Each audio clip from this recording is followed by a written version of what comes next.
ಟ್ರೈನಲ್ಲಿ ಜರ್ನಿ ಮಾಡೋದಕ್ಕೆ ಎರಡು ತರಹದ ಜನ ಇರ್ತಾರೆ. ಒಬ್ಬರು ಟಿಕೆಟ್ ಬುಕ್ ಮಾಡಿಕೊಂಡು ಸೀಟ್ನಲ್ಲಿ ಆರಾಮಾಗಿ ಕುತ್ಕೊಂಡು ಹೋಗ್ತಿದ್ರೆ, ಇನ್ನೊಬ್ಬರು ಜನರಲ್ ಬೋಗಿಗೆ ಬಂದು ಸೀಟ್ ಸಿಗುತ್ತಾ ಅಂತ ನೋಡ್ತೀವಿ.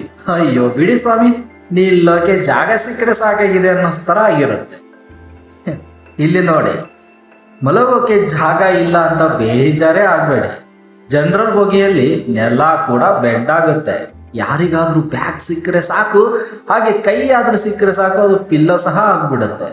ಆದ್ರೆ ಒಂದು ಮೆಚ್ಚಬೇಕು, ಈ ಜನರಲ್ಲಿ ಇರೋ ಟ್ಯಾಲೆಂಟ್ ನೋಡಿ ಸ್ವಾಮಿ.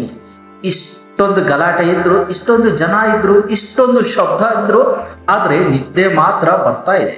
ಯಾಕಂದ್ರೆ ಜೀವನದಲ್ಲಿ ಕಷ್ಟ ಜಾಸ್ತಿ ನೋಡಿದವನಿಗೆ ಜನರಲ್ ಬೋಗಿಯ ಗಲಾಟೆ ಹೊಸದೇನೂ ಅಲ್ಲ.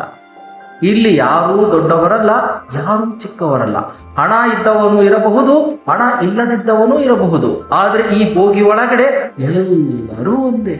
ಒಬ್ಬರಿಗೆ ನೀರು ಬೇಕಾದ್ರೆ ಇನ್ನೊಬ್ಬರು ತಂದು ಕೊಡ್ತಾನೆ, ಒಬ್ಬರಿಗೆ ಜಾಗ ಇಲ್ಲಂದ್ರೂ ಇನ್ನೊಬ್ಬರು ಅಡ್ಜಸ್ಟ್ ಆಗ್ತಾನೆ. ಪರಿಚಯ ಇಲ್ಲದಿದ್ದರೂ ಒಂದೇ ಪ್ರಯಾಣದಲ್ಲಿ ಪರಿಚಯ ಆಗ್ತಾರೆ. ಜೀವನ ಕೂಡ ಇದೇ ತರ ಅಲ್ಲವೇ?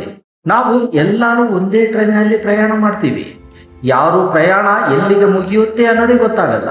ಆದ್ರೆ ಈ ಪ್ರಯಾಣದ ಮಧ್ಯೆ ಒಬ್ಬರಿಗೆ ಒಬ್ಬರು ಸ್ವಲ್ಪ ಜಾಗ ಕೊಟ್ಟರೆ, ಸ್ವಲ್ಪ ಸಹಾಯ ಮಾಡಿದ್ರೆ ಸಾಕು, ಸ್ವಲ್ಪ ಇನ್ನು ಮಾನವೀಯತೆ ತೋರಿದ್ರೆ, ಅಯ್ಯೋ ಈ ಜರ್ನಿ ಇನ್ನು ಸುಂದರವಾಗಿರುತ್ತೆ.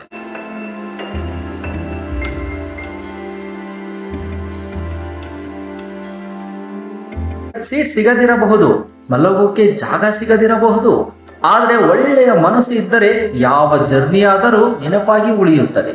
ಇದೇ ನಮ್ಮ ಜನರಲ್ ಬೋಗಿಯ ಜರ್ನಿ. ಜಾಗ ಕಡಿಮೆ, ಆದ್ರೆ ನೆನಪುಗಳು ಮಾತ್ರ ತುಂಬಾ. ಜೀವನ ಒಂದು ಪ್ರಯಾಣ. ಪಕ್ಕದಲ್ಲಿರುವವನನ್ನು ಗೌರವಿಸಿ ಸಹಾಯ ಮಾಡಿ.